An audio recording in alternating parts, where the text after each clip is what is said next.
Good morning. Good morning.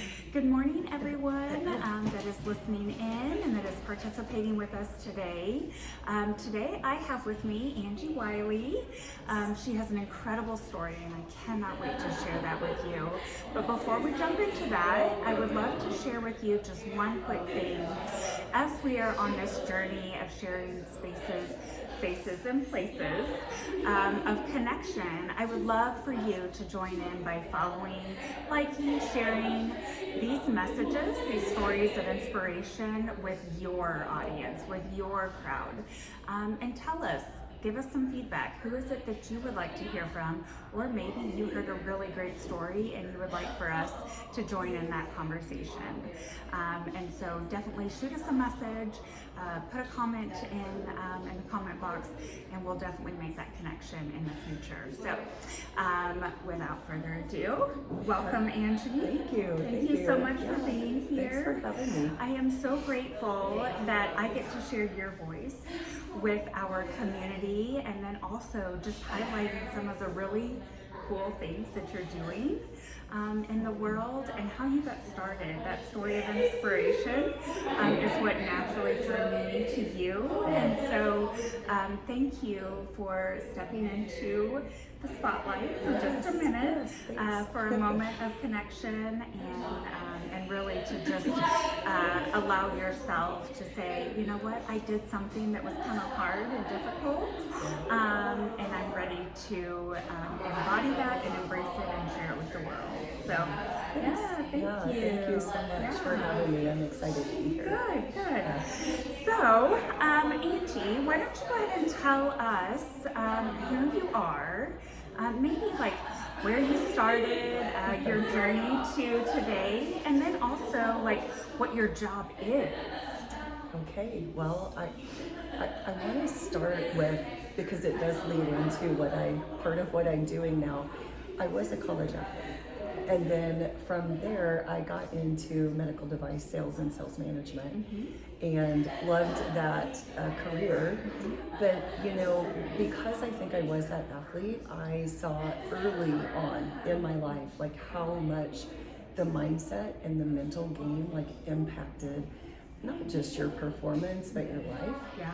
And, so as I moved from being a college athlete into the professional world and was in sales, which is a highly competitive field, and then managed salespeople in that field, I also saw how much it continued on, right? The mindset, the mental game, and and why do some people hit that wall and stop, and other people, they propel forward, when hard things happen. And so I think I've always been very curious about performance and what helps people, get there.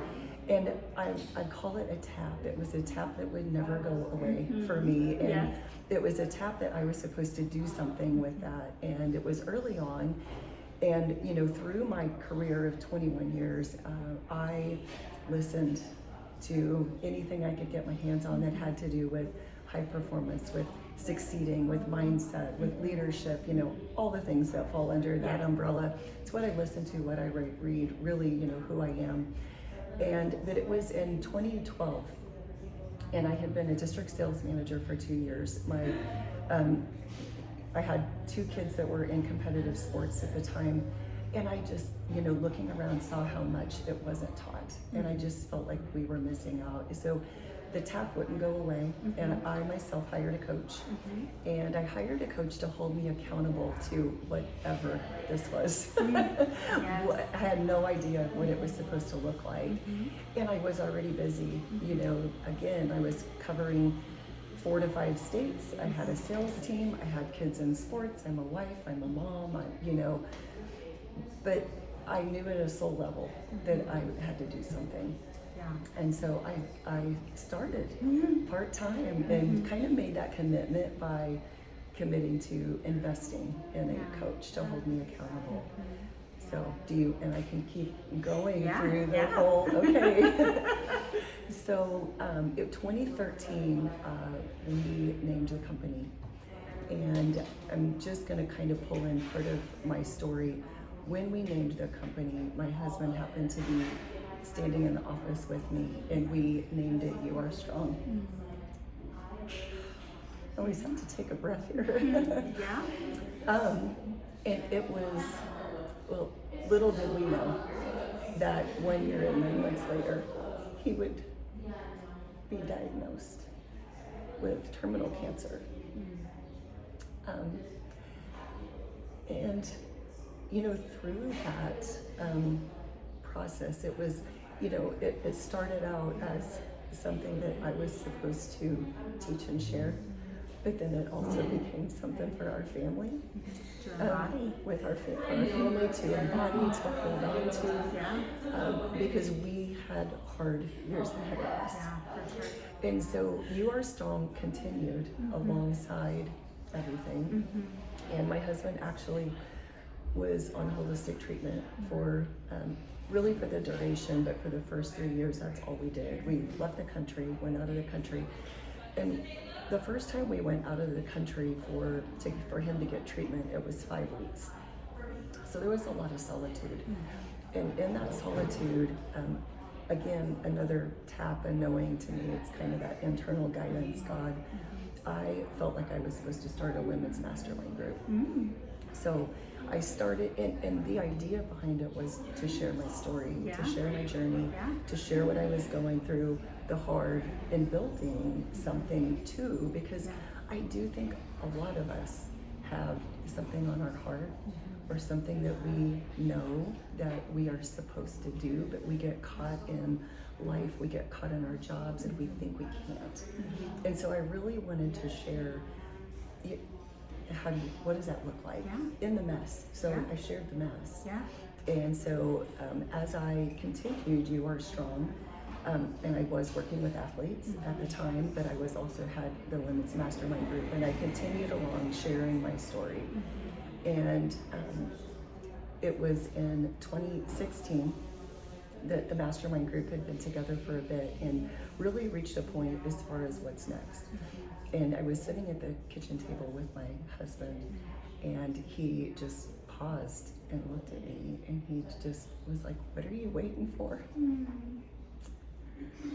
And I think that that's also a strong part of this message, because again, I think a lot of us have that tap or knowing, or like our heart's getting pulled in a certain direction, and we think we can't, we think the timing's not right, we make all the excuses, and the unknown is scary.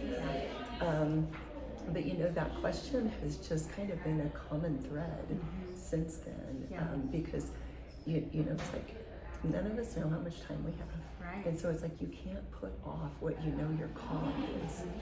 And so from that question, the mastermind group held a live event. So it was kind of a push, you know, into what all of us needed. And I ultimately had to pause You Are Strong in 2018, and then my husband passed in 2020. And 2020 was a hard year for everyone. It was, Yeah, and at the time, my youngest it was her senior year of high school, and so that was a tough year anyway for seniors. And my son, it was his senior year of college, you know. And my oldest, we had grandkids, but going through 2020, that was just a tough year of firsts. And then as we approached 2021. I'm still a district sales manager. The world had kind of stopped, so I wasn't traveling as much, and I always knew I would come back to You Are Strong.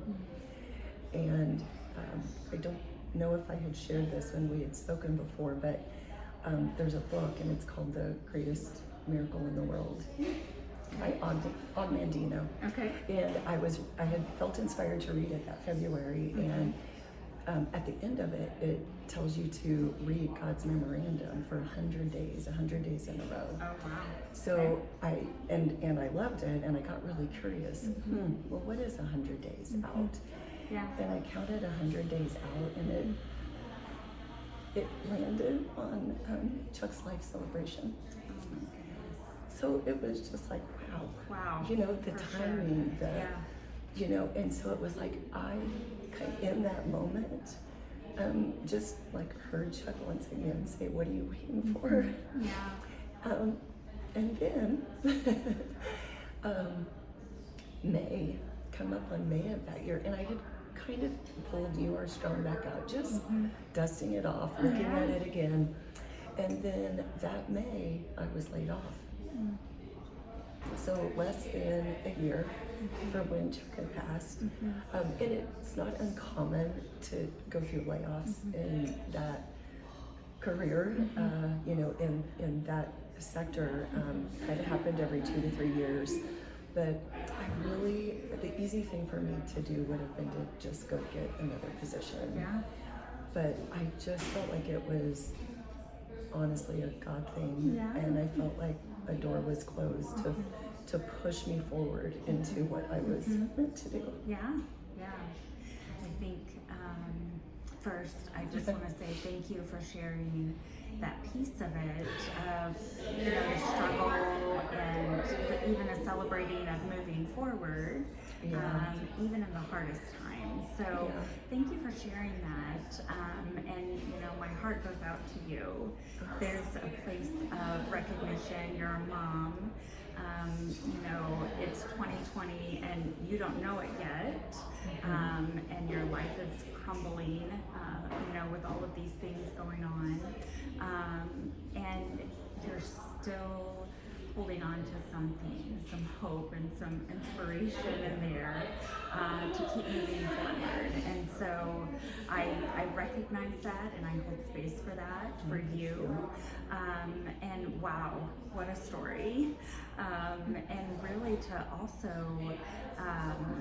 acknowledge that you've had this thing, this little nudge that you've held on to for all these years, and finally something happened that kind of forced you to step into your full potential.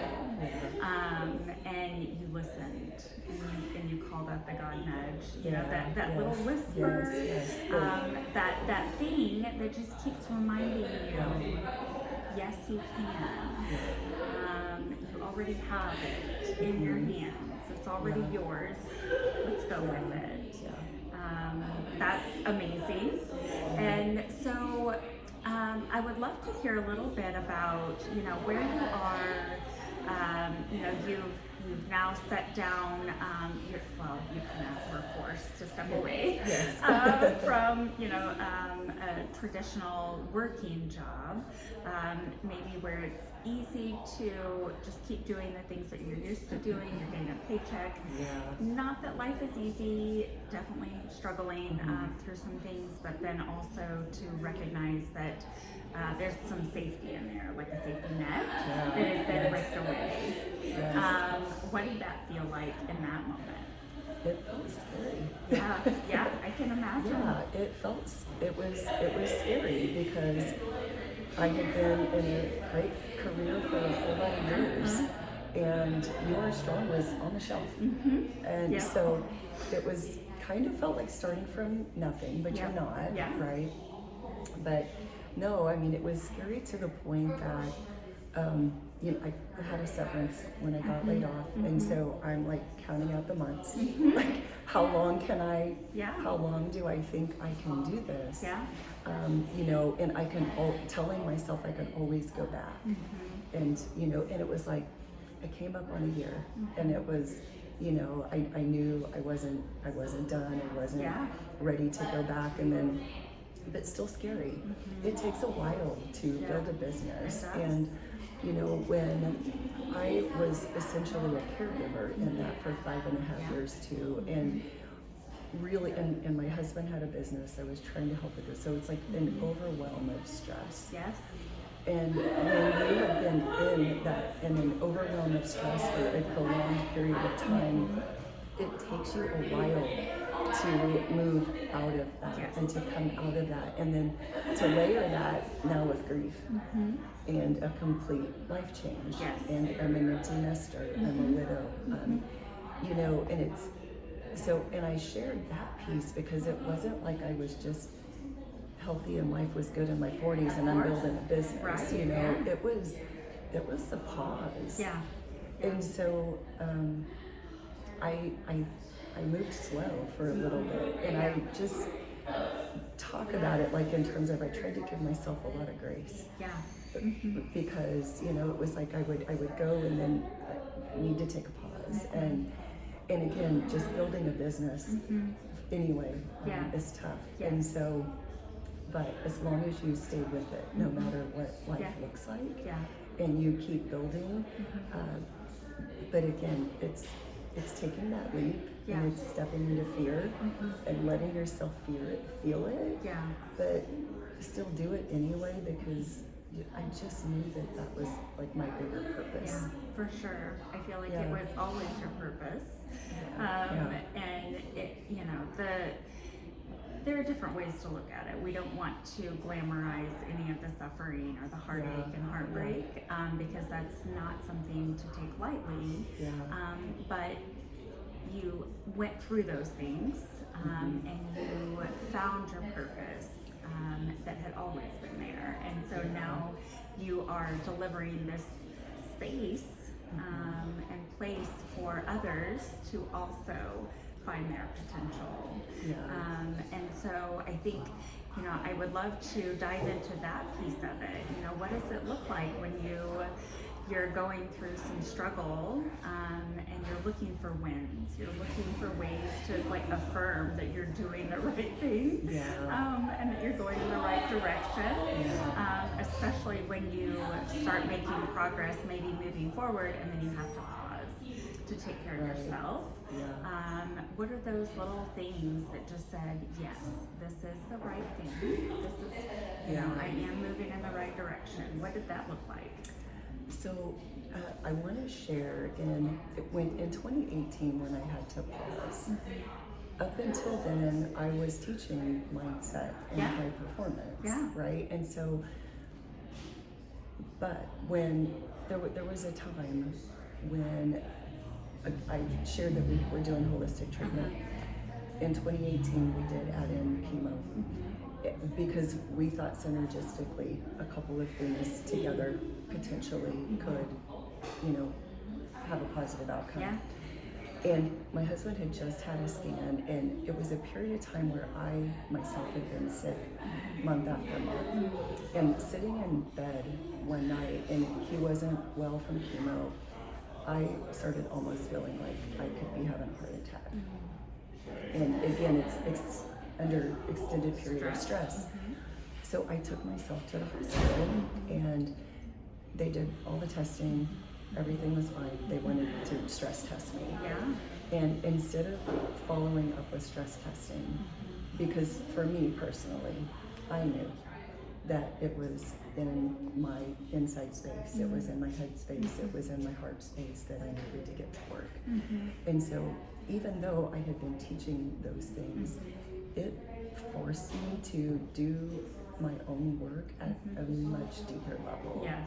And so I really went to work reading, journaling, prayer, meditation, quiet time, being still. And a lot of people don't take time to do that. And that is honestly what got me through. And so it's in that space that I think that you hear, and I think you know. I think you have a knowing. And so then that is why, and when Chuck wasn't well, we believed and we knew that our story would be told to help someone else from whatever perspective that was going to come from. And where was I going with that? From that, telling our story.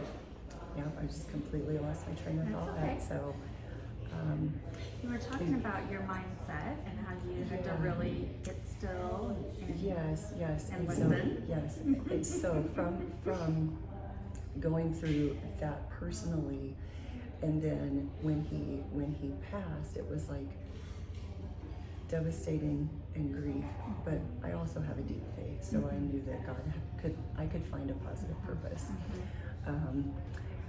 And I had done that work, and so I shared even reading that book, and in that there was still a lot of stillness. Yeah.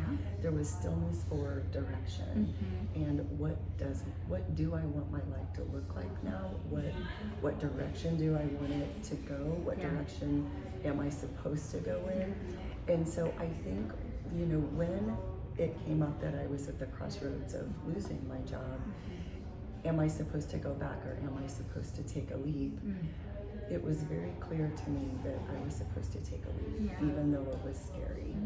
And I think a lot of us, it's easy if you have a dream to share it with you, and to share it with you, and to share it with you. And if it's the right person, great. But I think sometimes people start talking about what that dream is. And if you're not sharing it with the right person, that person's like, what are you, crazy? Like, you have a good job. Like, why would you interrupt your life? Why do you think you can do that? Or you hear doubt in their voice. And so I think that there's a lot of dream stillers when and not intentionally even, but when you start trying to share it, to figure out, like, you're trying to get validation. And that's a normal human thing. We've all done it. But it can throw you off track. And so that's where the work is internal. The work is you. And knowing what is right for you, and knowing what your path is. And so in what I teach now, I do teach alignment.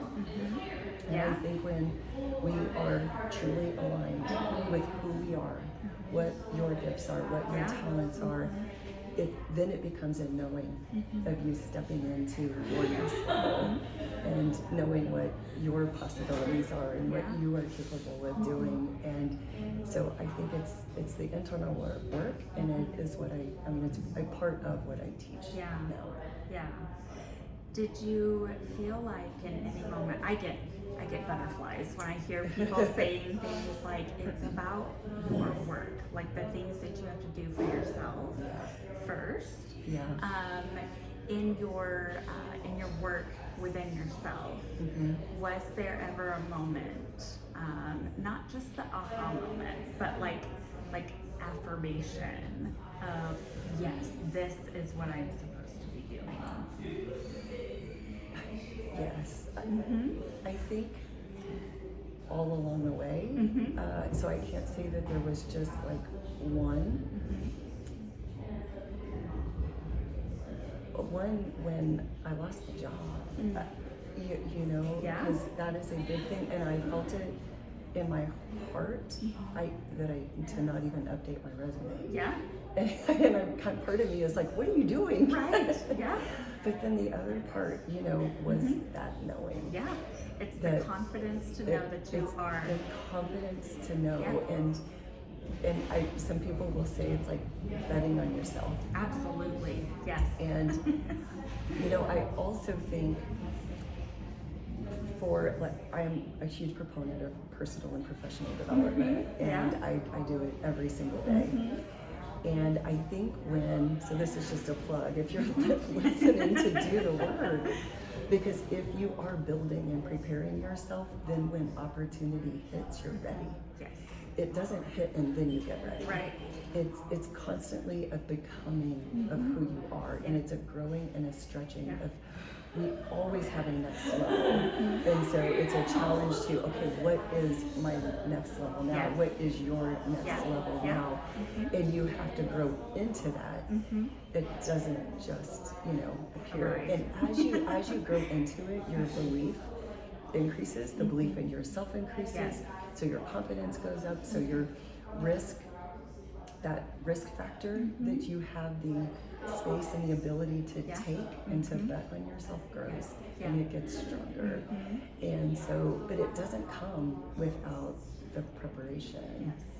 And so I think that's the part of what I do. That's a part of what I love. And working with people is building people, building them to their next level. And I have a saying that you will never outperform the belief that you have in yourself. And you may have heard it, but it's so true. And it's like, if you don't believe you can hit a certain thing or go after that thing that you know that you're supposed. If the belief isn't there, you will not take the action. Absolutely. To move in that direction and to get yourself there. But the work, the inside work, that is what helps you increase that belief in yourself. Yes. So as your belief grows, your life will continue to up level. Yeah, yeah. There's a lot of affirming words in that piece right there, but really to recognize, like, it is about the mindset, right? It's You about, have it's to all about prepare it. your mindset before you really start moving. So it is the personal growth, but also recognizing that the belief side of it, you can clear out your mindset, you can get it ready and prepared, Yeah. but you have to believe in yourself. Yeah. And the mindset being strong and stronger and confident grows with that. Yes. Yeah. Yeah. As you even take the baby steps of belief, right? Yes. Because it's just always the next step. Yep. But then that helps you to take the action. And the action part is the scary part Yes. for most people, because it's the stepping out, it's the taking risk, it's the, oh my gosh, what is somebody going to think? What are they going to say? Am I going to fail? Can I actually do this? Right? Yeah. It's all of those things Yes. that want to run through our mind. But you keep taking the action, and then you're like, then your belief will grow, right? And so it really, it's that upward spiral. Yeah. But there has to be a point when you're willing to take the action. Oh, absolutely. Yes. You can't just say to yourself, I can do this, and not do anything. No, you've got because to nothing take the risk and happens. take the action. Yeah. Yes. I work with people regularly where we talk about the science behind the belief and how when we clear out our mindset, and it's kind of a reset, but also recognizing that belief is just the very beginning. The action is what actually makes our brain start thinking and believing ourselves. So yes, we can believe I can do this, and then when you do something, you're affirming that yes, you can do it, and your brain starts to pick up on that, and then it becomes an imprint. Yes. It's a reminder that we are incredible beings, and we are given so many amazing opportunities to not just start over, because I feel like that is kind of cliche, but you can start from anywhere, right Yes, now, you can. today, Yes. despite all of the adversity and experiences. But it starts with mindset and recognizing that you've got to get real with yourself first. And doing that examination of where you are in that process, so that your body will believe you when you say, I'm ready, I can, and I will. So I want to ask specifically, so you talk about high performance, you talk about the mindset side of things, but what does it look like when you're working, maybe you're just, maybe someone has approached you and said, Angie, I think I want to work with you. What led them there? How did they find you, first of all? Was it through referrals, or was it like some epiphany? Did your name just appear in the sky? What does that look like? But then also that next step. Okay. I am out on social media, right? So on all the platforms. It does happen with a lot with referrals, and I do work with people all across the country because I'm virtual. I have a program, so I have a program for athletes, I have a program for professionals, because I've lived in both worlds, and mindset serves both. And both of those sectors are high performers, they're achievers, they're trying to reach their next level. And I have an app, and so my program is housed in the app, and then I do FaceTime calls with athletes, and I typically am on Zoom training calls for professionals. I've also done speaking and worked with sales teams. Just it's kind of all in my background. And I honestly love the mix, because at the end of the day, again, it's just high performance and reaching your next level. Of course. So if they come to you and they say, okay, Angie, I found you, someone referred me, my coach or my friend referred me to you. Are they looking at an assessment first, or do they just go to the app and just start plugging away? No, I connect. Yeah, pretty good. much. Yeah, Good. I connect. It's a personal connection. Yeah. So we do go through a call, Yeah. Which includes assessment, inventory, where you're at. What do you want to get out of it? What do you think your next level is? Yeah. And talk through what do you feel like is what's holding you back? What's in the way? What are the blocks? But in going through the program and working with me, we peel those layers back even more, and it just helps accelerate you to hit the goals. I like that. And then you said you do Zoom calls, so the follow-up, the coaching, the accountability piece of it. Yes. And in the programs I have training recorded training calls. There's a playbook that goes with them, of course. So that's the work. Yes. That's the work that you've got. You've got to do the work. And my programs are 8+ weeks. Okay. So that is a minimum. And I do that because the way we think, how we feel, how we show up, it's all a habit. Oh, yes. Right? And I'm sure you're aware it takes 60+ days to change a habit. Yeah. And so it's like, if you are not committed to doing the work over an extended period of time, you're not going to see the transformation. Of course. And when I start working with someone, it's like, you can know things, right? We all know information. Yeah. But is it a part of who you are? Is it how you show up? Is it how you live? Is it a part of your daily habits? Yeah. And until you're to that piece, like, information does you no good. Right. And so my goal isn't to share information. Yeah. My goal is I want you to see and feel and experience that transformation. Yes. Yeah. You touched on the piece of, it's 8+ weeks of working together, and that you have to do the work. Yeah. And if you don't do the work, you are just collecting information. Yes. It's great to hold the information, but if you don't do something with it, Yeah. you're not going to get the results, right? And so the results are the transformation, the mindset, the change in action, and change in day-to-day activities, the habits, the beliefs about yourself. And sometimes it's even a transformation in the level of happiness. Yes. Oh my goodness, yes. Because people, when typically if they're coming, they're not happy. Right. They feel stuck, they're frustrated. Yeah. And so it's finding that high state and learning to live in happiness as you go after your next level. Yeah. And for so many people, there's a separation there. Yeah. They think I'll be happy when. Yes. And honestly, Or putting that on hold. yeah, like I'll be happy, or I'll take time to have fun when, or I'll enjoy my life when. Yeah. And it's not that. It's that and.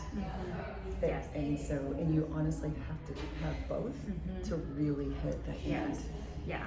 And, otherwise you come back to old habits because you get comfortable in those things that you were used to, and then you get stuck. Yeah. And you're not pursuing anything at that point. You're just going backwards repetitively. So it's really good to recognize that you have to have both. There has to be some kind of a balance in there. It may not always be equal balance, right? Yeah. Like sometimes it's a little more of this or a little bit of that. Yeah. But to find that there's, both sides of it are important to the program. Yeah. And then as you were talking, I was thinking, so, you work with a lot of athletes, I'm certain, that are, they are busy. And they have a lot going on in their lives. They are constantly striving for the next goalpost. What does that feel like when you get to be the important person, the important coach in their life that's like, yes, and you're going to hit it when you do the work? And reminding them consistently, but also like you get to be that little bug in their ear sometimes, reminding them. How does that feel? Well, I love what I get to do. Yeah. I do. Whether I'm working with an athlete or, the professional. And most people that I work with are very, very busy. Yes.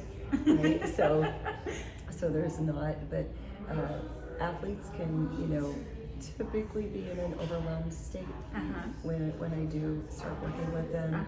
But I like to, it's like I say do the work, and then, a response could be I don't have time for that. Yes. Right? And I had that happen as a sales manager Of because course. I was still who I was then, and I Yes. was encouraging do the work then. And I had a professional say, I don't have time. And my response to that was, you don't have time not to, because you are so busy. And when you do the work, it really does transform your days. Yes. It transforms how you live. And the thing about it is, though, like with athletes especially, and I do this with professionals too, but I tell them, because I know they wake up, may go to practice, go to school, go to another practice, they come home, they have homework, right? And or games, get home at 10 o'clock and still have homework. It's like this work, you fit it in the cracks of your day. Yeah. So I'm not asking them to sit down for an hour in the morning before they go to school. Yeah. It's while you are putting your shoes on, I want you to think about this. While you are brushing your teeth, I want you to think about this. And so as different transitions happen throughout their day, my plugs in their ear is that I'm in their ear, right? And so because the work is here. Yes. The work is here and here, so it's all inside. So you take it with you, but the more conscious you are about it, the more reps. So athlete language, the more reps you can get in, the stronger you're going to get. So, and it's the same as lifting, right? Like your body's going to get stronger the more you lift, the more physical work you put in. It's the same for the mindset and the mental game. And so you've got to figure out how to fit reps in your day. Whether you are that professional busy mom, got kids, or you're an athlete. Like everybody has the same hours in the day, but fitting it in is going to make a difference in your days. So, do you have a favorite client story? You don't have to tell me names, but your favorite experience maybe of working with a client and how that transpired? Gosh, a couple of, I have a lot of stories, so they're kind of circling, but from the professional sector, I've worked with teams, but I kind of am coming back to like two individuals, and honestly in different worlds. One, medical device world, another management, with a well-known company, but both of them were dealing with challenging bosses, managers, and so they felt very stuck and they weren't happy. And both of them, and it was on a professional level, it ends up more into months of work. But over that period of time, one of them I coached through a career transition, but then the other one stayed in the position. And it was like in doing the work, the way you look at things, and he felt very stuck. Felt like maybe he needed to move jobs because his manager wasn't letting him, didn't agree with what he was doing, wasn't building him up. And so the thing about the internal work is you can't control anybody outside of you. All you can control is yourself. You can control how you see things. You can control your perception. You can control the stories that you create. You control what you want to do with something that's hard. And so in that, over time, we completely transformed the way he looked at his position. His position didn't change. His boss didn't change. But he was incredibly happy. He was moving forward and he was growing again. And he was growing in the direction that he wanted to grow for his career goals and no longer getting held back. And so from that's an example from a professional standpoint. Athletes, it's so many athletes I get, they are not happy because they've put so much pressure on themselves. It's taken the joy out of playing. So they're no longer having fun. I've worked with college athletes, and thinking of a couple of specific college athletes, they were miserable. And this was a situation where they went through my program more than once, and I did extended coaching with them over time. But their situation did not change. They were caught in a very negative environment, negative coaching environment. Your school's getting paid for, you feel like you're completely stuck, you're miserable, and you're in it every single day.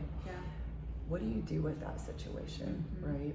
But over time, one of the last calls that I had with her, you know, it was the check-in, how are you doing? And it was a genuine smile, light energy, I'm good. You know, and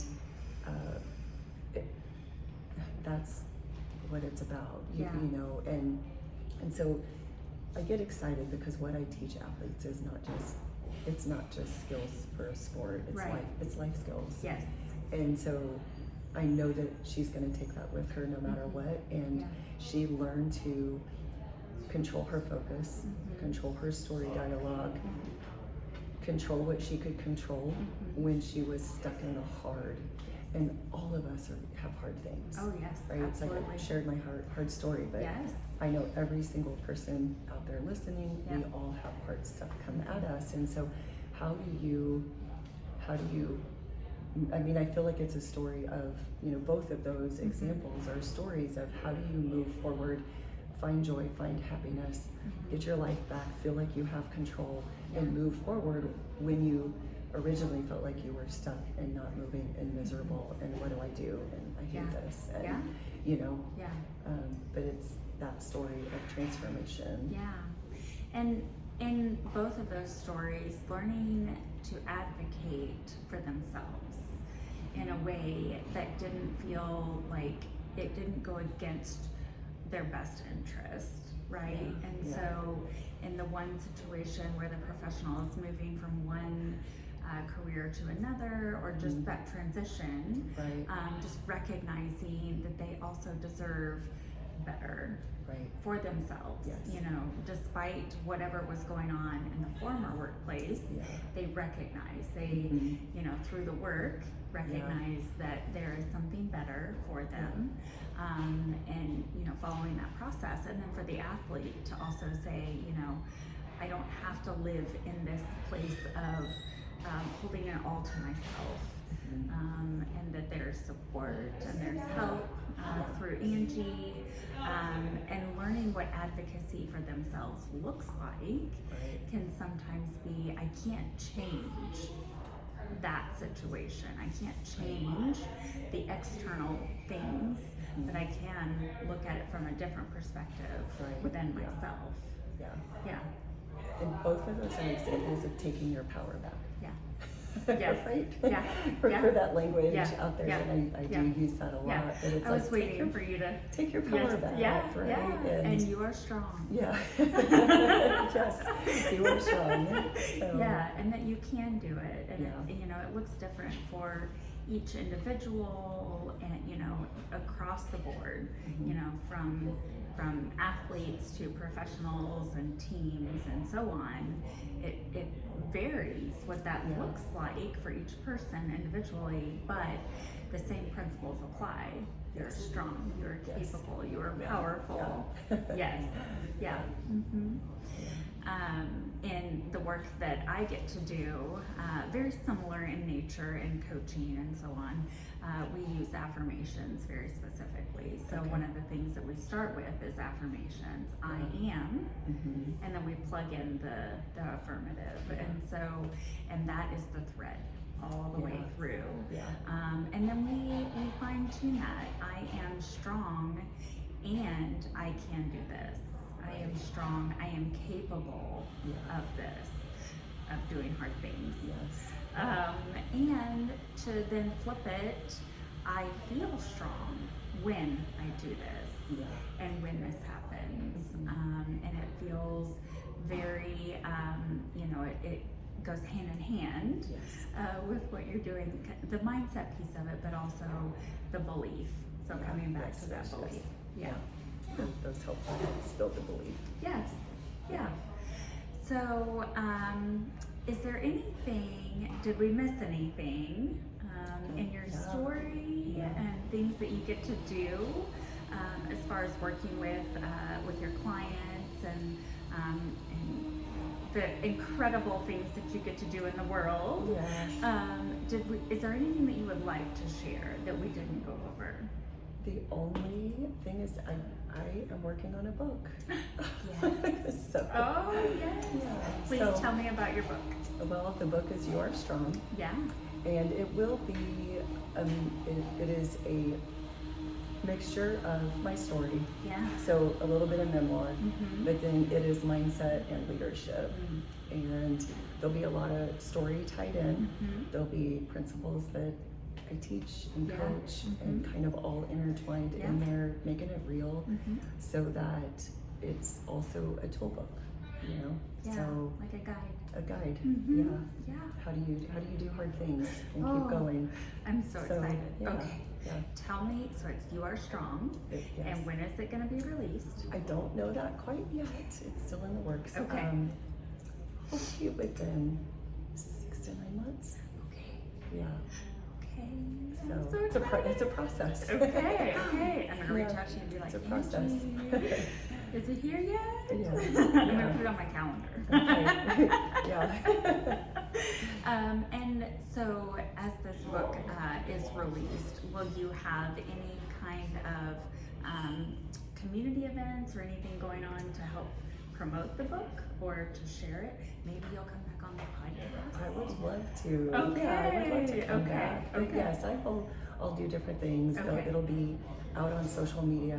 Okay. I do some speaking. When I Okay. do speaking, my book will be with me. Okay. So Good. yeah. Okay. So Now I'm it'll really be excited. promoted. Okay. Yeah. Good. Yeah. Okay. So I always ask my guests, my co-hosts, Yes. to share 3 tips or something, maybe words of advice, with our audience Okay. that maybe helped you to get to where you are, or just words of inspiration, just whatever sounds good or feels good for you today. Okay. Yeah. One, and I did touch on this when we were talking, but challenging the listeners to have a growth mindset. Yeah.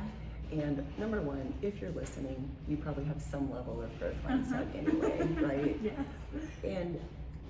But we also talked a little bit about this, and it's whether it's reading, listening constantly, and giving yourself that space to connect, to really take the information in, because like I said, so number 2 would be that not just a growth mindset, but then I challenge you to let it become a part of you.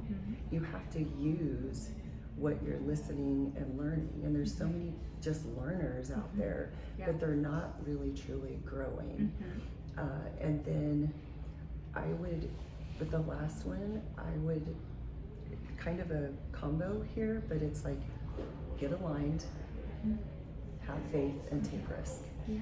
Because if you aren't willing to take risk, so it's basically I'm saying take risk, but I'm saying do it in faith and alignment. Yes. Right. So Yes. make sure that you are aligned and that you've got that knowing, and then you've got to take the jump. Yeah. So that would be my 3. Okay, I like that. Definitely some tips for my day today. Yes, good. But then also really good to just, have the audience recognize, it doesn't have to be overly complicated, right? Yeah. Just listen intuitively, but also recognize that at some point you have to start doing. Yes, you have to Do some things. You have to do some things. Take the jump if that's next, but don't just stay in complacency, because we don't grow whenever we're just in our little comfort bubble. We can feel great in our comfort bubble, Yes. but we're not going to grow. Yeah. And the same things are going to continue to happen unless we do something to change that. Absolutely. Yes. Yeah. Okay. Love it. So So let's tell the audience how to connect to you. Okay. For sure, socials. I know you mentioned you're all over the place on socials. So let's share that first. Okay. For Facebook, Yeah. Angie Wiley. I've also got a You Are Strong page. Okay. And then Instagram, it's Angie _ You Are Strong. Okay. So you'd find me under that, Angie Wiley. Okay. LinkedIn, Angie Okay. Wiley. I'm sort of on TikTok. Yeah. Angie Wiley. And then my website is Okay. youarestrong.com, Okay. all spelled out. And if you plug in / resources, then you can grab, I've got free resources on the website as well, and you'll see a drop down for that too, if you want to grab any of the free stuff and connect with my weekly newsletter. So Okay. I'm always, every week, putting out high performance tips, Yes. challenging you to reach your next level. Yeah, I love that. Okay.